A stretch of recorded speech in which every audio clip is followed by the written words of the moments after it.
क्रिस्त में प्रिय भाई और बहनों, हर व्यक्ति सुख और आनंद की खोज करता है और अपने पूरे जीवन में उस चीज की तलाश में लगा रहता है जिसे वह सबसे अधिक मूल्यवान समझता है। धन, सफलता, शक्ति, रिश्ते या सम्मान। फिर भी जिन लोगों के पास ये सब कुछ होता है, वे भी अक्सर अपने भीतर एक ऐसी खालीपन का अनुभव करते हैं जिसे इस संसार की कोई भी वस्तु भर नहीं सकती। आज के पाठ बताता है कि एक ऐसा खजाना है जो दुनिया की हर चीज से बढ़कर है। परमेश्वर का राज यानी यीशु मसीह के जरिए हमारे दिलों में परमेश्वर का शासन। पहली रीडिंग में हम राजा सोलोमन को देखते हैं जिन्हें परमेश्वर एक असाधारण अवसर देते हैं और कहते हैं, मांग, मैं तुझे क्या दूं। सोलोमन धन, शक्ति, दीर्घायु या शत्रुओं पर विजय नहीं मांगते। वे एक समझदार और विवेकपूर्ण हृदय की याचना करते हैं ताकि वे परमेश्वर की प्रजा का न्याय बुद्धिमानी से कर सके और उसकी इच्छा के अनुसार जीवन जी सके। सोलोमन समझते थे कि बुद्धि और विवेक सबसे बड़ा वरदान है, क्योंकि इन्हीं के द्वारा मनुष्य परमेश्वर की इच्छा को पहचान सकता है और उसे अपने जीवन में पूरा कर सकता है। परमेश्वर सोलोमन की इस प्रार्थना से प्रसन्न हुए क्योंकि उन्होंने परमेश्वर के वरदानों से अधिक परमेश्वर की बुद्धि को चाहा। ये हमें याद दिलाता है कि सिर्फ वही लोग परमेश्वर के राज्य की असली कीमत समझ सकते हैं जिनके पास आध्यात्मिक बुद्धि है। आज के सुसमाचार में यीशु 3 दृष्टांतों के जरिए स्वर्ग के राज्य के बारे में बताता है। पहला दृष्टांत छिपे हुए खजाने का है। एक आदमी को अचानक खेत में दबा हुआ खजाना मिलता है। खुशी से भरकर वो उस खेत को खरीदने के लिए अपनी सारी चीजें बेच देता है। इससे हमें ये सीख मिलती है कि बहुत से लोगों को मसीह का अनुभव अचानक होता है।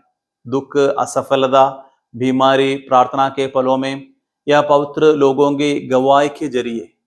जब हम सच में यीशु से मिलते हैं तो हर त्याग खुशी देने वाला बन जाता है, क्योंकि हमें जो मिला है वो उन चीजों से कहीं ज्यादा कीमती है जिन्हें हम पीछे छोड़ देता है। दूसरी दृष्टांत एक बहुत कीमती मोती के बारे में है। मजदूर के उल्ट व्यापारी सक्रिय रूप से उसकी तलाश कर रहा है। वह हर उस इंसान के दिल का प्रतिनिधित्व करता है जो सच्चाई, जीवन के मकसद और हमेशा रहने वाली खुशी की तलाश में है। जब उसे वह बेहतरीन मोती मिल जाता है तो उसे पाने के लिए वो तुरंत अपना सब कुछ बेच देता है। यीशु ही वही अनमोल मोती है प्यारियों। हर इंसान की तलाश आखिरकार उन्हीं में पूरी होती है।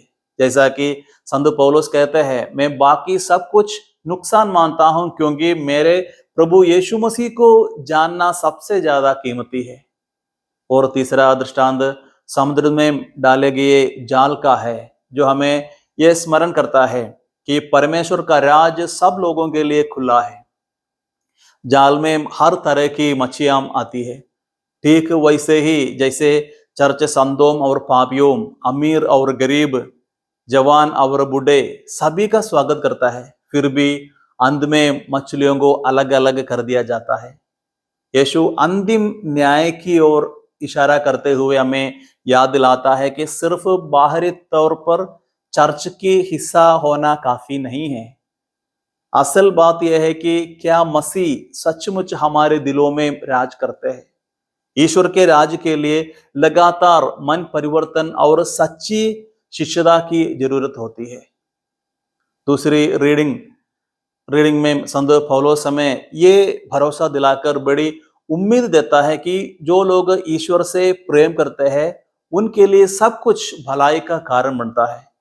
उनका मतलब ये नहीं है कि हर घटना अच्छी ही होती है, बल्कि यह है कि ईश्वर दुख, निराशा और असफलता को भी ऐसे रास्ते में बदल सकते हैं जो हमें उनके राज्य के करीब ले जा सकते हैं। कभी कभी जीवन के दर्दनाक अनुभवों के नीचे छिपा हुआ खजाना दबा होता है और केवल विश्वास से हमें ईश्वर की प्रेमपूर्ण योजना को खोजने में समक्ष बनाता है। ये पाठ एक दूसरे के साथ बहुत अच्छी तरह मेल खाते हैं। सोलोमन हमें सिखाता है कि हम बुद्धि मांगे ताकि हम उस खजाने का पहचान सके। यीशु हमें सिखाता है कि जब हम उस राज को पा लेते हैं तो कोई भी चीज उसकी बराबरी नहीं कर सकती। संत पौलुस हमें भरोसा दिलाते हैं कि जो लोग परमेश्वर से प्रेम करते हैं उनके लिए वो हर परिस्थिति में उन्हें उस राज की ओर ले जाते हैं। अंत में यीशु उस शास्त्री की बात करते हैं जो परमेश्वर के राज के लिए प्रतिष्ठित है और जो अपने भंडार से नई और पुरानी दोनों बातें निकालता है। ये प्रत्येक मसीही को स्मरण कराता है कि परमेश्वर की उद्धार योजना मसीह में पूर्ण होता है। पुराना नियम हमें यीशु के आगमन के लिए तैयार करता है और नया नियम परमेश्वर के राज्य की पूर्णता को प्रकट करता है। इसलिए प्रत्येक विश्वासी को परमेश्वर की प्राचीन प्रतिज्ञाओं और मसीह में उनकी पूर्ण पूर्ति दोनों को समान रूप से समझोकर रखना और अपने जीवन में अपनाना चाहिए।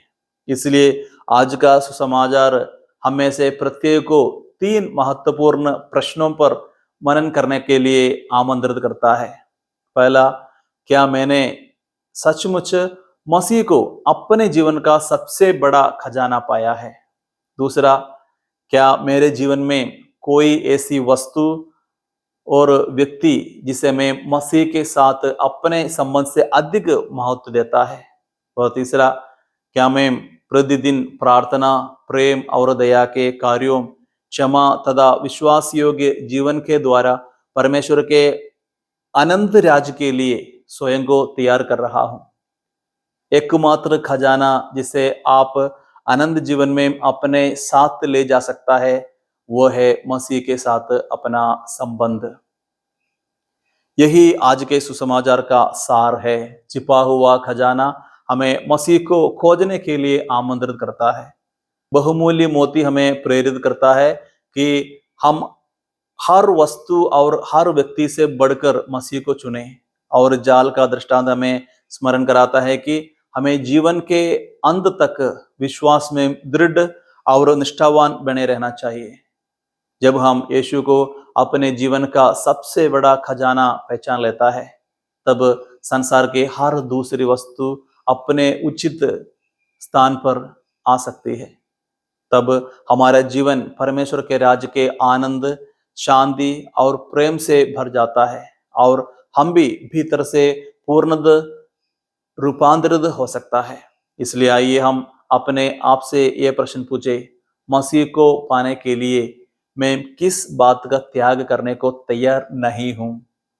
सुसमाचार में खेत का मालिक सब कुछ बेच देता है, व्यापारी भी अपना सब कुछ बेच देता है।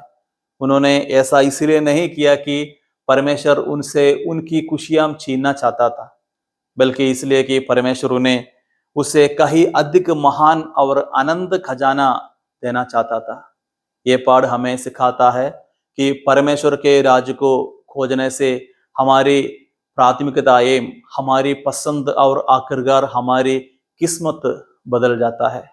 जब हम अपने जीवन में परमेश्वर को प्रथम स्थान देते हैं तब वो हमारी सभी आवश्यकताओं को भी ध्यान रखता है।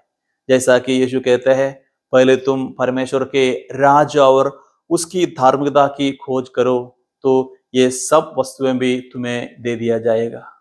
आमीन।